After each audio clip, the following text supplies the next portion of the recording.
Hello friends, welcome back to my channel legal help in Hindi. Friends, आज की इस video में हम बात करने वाले हैं कि क्या किसी व्यक्ति के द्वारा लिया गया लोन चुकाने से पहले अगर उसकी मौत हो जाती है तो क्या उसके कानूनी वारिसों को उसका लोन चुकाना होगा। कुछ इसी तरह का मामला आया था कर्नाटक हाई कोर्ट में और केस टाइटल है प्रसाद रायकर वर्सेस बीटी दिनेश और इस केस की सुनवाई जस्टिस नटराजन की बेंच कर रही थी। चलिए मामले की बात करते हैं। और मामला था कि प्रसाद रायकर ने एक शिकायत की थी। बीटी दिनेश के पिता ने 2,60,000 रुपए का लोन लिया था और 2% उस पर ब्याज था, मगर बिना लोन चुकाए ही उनकी मृत्यु हो गई। पिता की मृत्यु के बाद उनके बेटे बीटी दिनेश से प्रसाद रायकर ने अनुरोध किया कि वो अपने पिता का लोन चुका दे क्योंकि वो उनका उत्तराधिकारी है, मगर बेटे ने पैसा वापस करने से मना कर दिया। लेकिन काफी बातचीत के बाद आरोपी के बेटे ने 2,50,000 रुपए के 2 चेक दिए, मगर खाता बंद होने के कारण चेक बाउंस हो गया।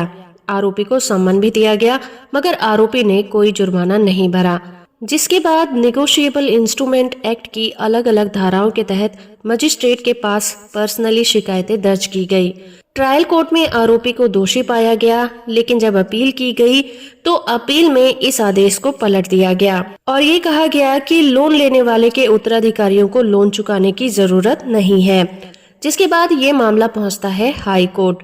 हाई कोर्ट में सुप्रीम कोर्ट के द्वारा पारित किए गए एक बहुत ही महत्वपूर्ण केस का हवाला दिया गया। केस का टाइटल है ICDS limited versus Bina Shabir and another case. इस केस में कहा गया था कि पिता के कानूनी वारिस के रूप में आरोपी शिकायतकर्ता को लोन चुकाने का उत्तरदायी होगा। हाई कोर्ट ने इसी फैसले पर अपना भरोसा जताया और अपील को मंजूर कर लिया और अपीलीय कोर्ट के फैसले को पलटकर ट्रायल कोर्ट के फैसले को ही बरकरार रखा और कहा गया कि मृत पिता के लेनदारों को बेटे के द्वारा दिया गया cheque section 138 negotiable instrument act के तहत मेंटेन किया जा सकता है। तो जजमेंट की PDF कॉपी का लिंक आपको नीचे डिस्क्रिप्शन में मिल जाएगा। वीडियो और जानकारी आपको अच्छी लगी है तो प्लीज इसे लाइक और चैनल को सब्सक्राइब करना बिल्कुल मत भूलिएगा।